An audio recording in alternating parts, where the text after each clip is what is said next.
ఒక్కసారి కొమ్మూరి గోల్డ్ కి కాల్ చేయండి. తాకట్లో ఉన్న మీ బంగారాన్ని విడిపించి మార్కెట్ ప్రైస్ కి వాళ్ళు కొనుక్కుని మిగతా డబ్బులు మీకు ఇచ్చేస్తారు. రైట్, బ్రేకింగ్ న్యూస్ చూస్తున్నాం. మనం టీవీ స్క్రీన్ పై హిమాలయాల మంచు శిఖరాలు ఒక్కసారిగా ఊగిపోయాయి. అసలు ఏం జరిగింది? ఆగస్టు 26న ఉదయం నేపాల్ టిబెట్ సరిహద్దు వద్ద భూమి కంపించినంత పనిచేసింది. తొలుత భూకంపం అనుకున్నారు, కానీ అసలు నిజం వింటే నిజంగా వెన్నులో వణుకు పుట్టుద్ది. ఒక భారీ గ్లేషియర్ విరిగి లెంథే నది ప్రవాహాన్ని అడ్డుకుంది. క్షణాల వ్యవధిలోనే, in the span of seconds, ఆ సహజ ఆనకట్ట తెగిపోవడంతో నీరు కట్టలు తెంచుకుంది. నీళ్లు, బురదరాళ్ళు ఒక్కసారిగా సునామీలా కిందకు విరుచుకుపడ్డాయి. వంతెనలు నీటిలో కొట్టుకుపోయాయి.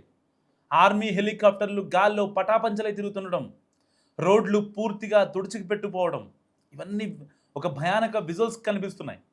నిజంగా వరద అనడం కంటే అదొక కొండల సునామీ అనొచ్చు.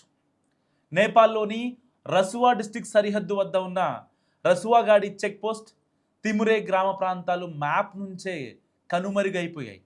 ఇంతకుముందు అక్కడ కనిపించినటువంటి ఆనవాళ్ళు, అక్కడ ఊరుండేది, అక్కడ పలానా వాళ్ళు ఉండేవాళ్ళు అనే ఆనవాళ్ళు కూడా తుడిచిపోయాయి.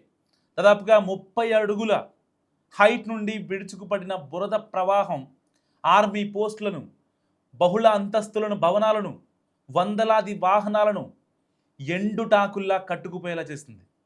సో భారతీయ యాత్రికులు, విదేశీ టూరిస్టులు చిక్కుకుపోయిన దృశ్యాలు నిజంగా చాలామందిని, అంటే మన దేశానికి సంబంధించిన 500 మంది యాత్రికులు అక్కడే చిక్కుకుపోయారు.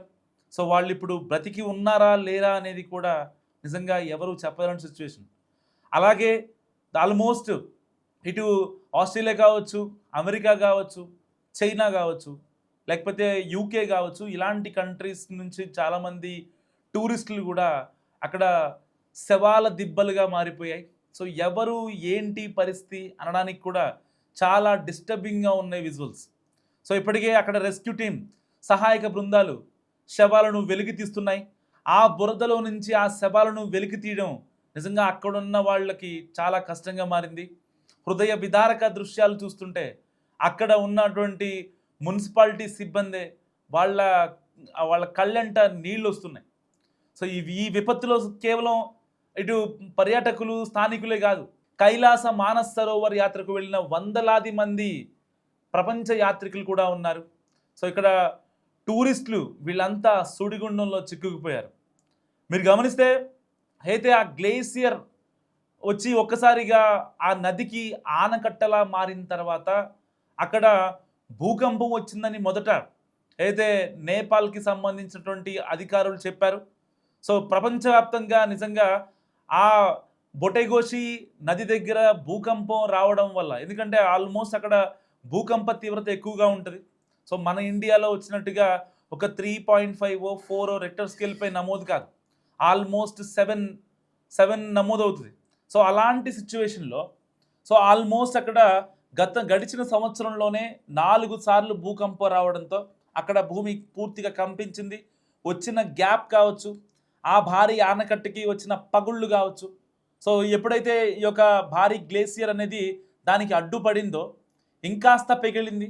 దాని త్రూగా, అంటే ఇది ఒక మంచు పర్వతం కదా, సో ఆపినంతసేపు ఆపింది. దాని తర్వాత వెంటనే ఆ నీళ్లు మొత్తం, ఆ రాళ్ళు, ఆ బురద, చిన్న చిన్న గేట్లు, ఇటు బళ్ళు కావచ్చు, లేకపోతే ఫుట్ ఓవర్ బ్రిడ్జ్లు కావచ్చు, ఇళ్ళు, భవనాలు, మనుషులతో కూడినటువంటి ఇన్ని ఒక్కసారిగా ఈ వరద ఎత్తుకుపోయింది. సో ఇటు టూరిస్టులంతా, అంటే ప్రపంచవ్యాప్తంగా ఉన్న టూరిస్టులు ఎక్కడున్నారో, ఏ సుడిగుండంలో ఉన్నారో, ఎందుకంటే ఆల్మోస్ట్ దాదాపుగా 4 జిల్లాల్లో ఈ ఎఫెక్ట్ కనిపించింది. కొన్ని వేల గ్రామాలు తుడిచిపెట్టుకుపోయాయి. ఎవరెక్కడ ఉన్నారు ఏంటనేది టూరిజం సంబంధించిన అధికారులు అఫీషియల్గా నిర్ధారించారు. సో దాదాపుగా ఆల్మోస్ట్ 700 మంది టూరిస్టులు ఉన్నారని చెప్తున్నారు. దాంట్లో ఇప్పుడు తాజాగా మన ఇండియన్స్ ఆల్మోస్ట్ 500 మంది చిక్కుకుపోయారు. సో కొంతమంది సేఫ్గా బయటకు వస్తున్నారు. ఎవరైతే లోకల్గా ఈ టూరిజం డిపార్ట్మెంట్కి, అఫీషియల్స్కి చెప్పకుండా, సో ఆల్రెడీ వీసా తీసుకొని వెళ్తారు, సో బయట దేశాల వాళ్ళైనా మన దేశాల వాళ్ళైనా, కానీ ఎప్పుడైతే అక్కడికి వెళ్ళిన తర్వాత పలానా చోట మేము స్టే చేస్తున్నాం, లేదంటే అధికారికంగా అక్కడ లెక్కలు తెలియకపోతే సో వాళ్ళ సంగతి ఏంటో కూడా అర్థం కాని సిచ్యువేషన్. నిజంగా వాళ్ళు బతికున్నారా లేదా అంటే ఇప్పుడు ఆ మడ్డు ఆ బురదలోంచి బయటికి లాగుతున్నటువంటి శవాలు అంటే వన్స్ ఆ యొక్క శవాల్ని పట్టుకుంటే చిన్న భిన్నమైపోతున్నాయి మానవ శరీర భాగాలు. సో అలాంటి నేపథ్యంలో ఎవరు ఏంటో కూడా గుర్తుపట్టలేని ఒక భయానక పరిస్థితి ఏర్పడింది. చాలామంది సుడిగుండంలో చిక్కుకుపోయారు. ఇప్పటి వరకు దాదాపుగా 300కి పైగా మృతదేహాలు వెలికితీశారు. 2,000కు మంది పైగా జాడ లేకుండా పోయింది. సో ఇటు టెలికాం లైన్లు తెగిపోవడంతో కరెంటు లేక చీకట్లోనే ప్రాణాలు గుప్పెట్లో పట్టుకొని శోక సంద్రంలో మునిగిపోయారు బాధితులు. ఒక్క నిమిషం మనం కరెంట్ లేకపోతేనే కొయ్యో మొర్రో అంటాం. అలాంటి సిచ్యువేషన్ ఉంటుంది. సో అలాంటిది గడిచిన 24 గంటలుగా అక్కడ కరెంట్ లేదు. వాళ్ళ పరిస్థితి నిజంగా అగమ్యగోచరంగా ఉందని చెప్పాలి. సో కేవలం ప్రాణ నష్టమే కాదు, 40 కిలోమీటర్ల మేర జాతీయ రహదారులు కూడా తుడిచిపెట్టుకుపోయాయి. అనేక జల విద్యుత్ ప్రాజెక్టులు నీట మునిగి నేపాల్లో విద్యుత్ వ్యవస్థ మొత్తం స్తంభించిపోయింది. ఈ వరద ప్రవాహం ఇప్పుడు భారతదేశ సరిహద్దుల వైపు వస్తుండడంతో బీహార్లోని గండక్ బ్యారేజ్ వద్ద హై అలర్ట్ ప్రకటించారు. ప్రకృతి కనువిప్పు కలిగించే ఈ ఘోర కళ్యాణం వెనుక గ్లోబల్ వార్మింగ్ ఉందో, పర్వతాల క్షీణత ఉందో కానీ నేపాల్ లోయలు మాత్రం కన్నీటి మడుగ్గా మిగిలిపోయాయి. క్లైమేట్ చేంజ్ ప్రభావంతో హిమాలయ సరిహద్దు ప్రాంతాల్లో పరిమితికి మించి అత్యల్ప వ్యవధిలో క్లౌడ్ బస్ సంభవించింది. గ్లేసియల్ అప్రోచ్ నేపాల్లోని ఎత్తైన పర్వతాలపై ఉన్న మంచు గ్లేసియర్లు పగిలి సరస్సులో నీటి మట్టం అకస్మాత్తుగా పెరిగింది. సో ఒక గ్లేసియర్ అడ్డుపడగా ప్రవాహానికి ఇంకొక గ్లేసియర్ ఒక ప్రవాహంలో పడిపోయింది. సో ప్రవాహం పెరిగి రసువా కాట్మాండు లోయ వైపు ఉధృతంగా దూసుకొచ్చింది.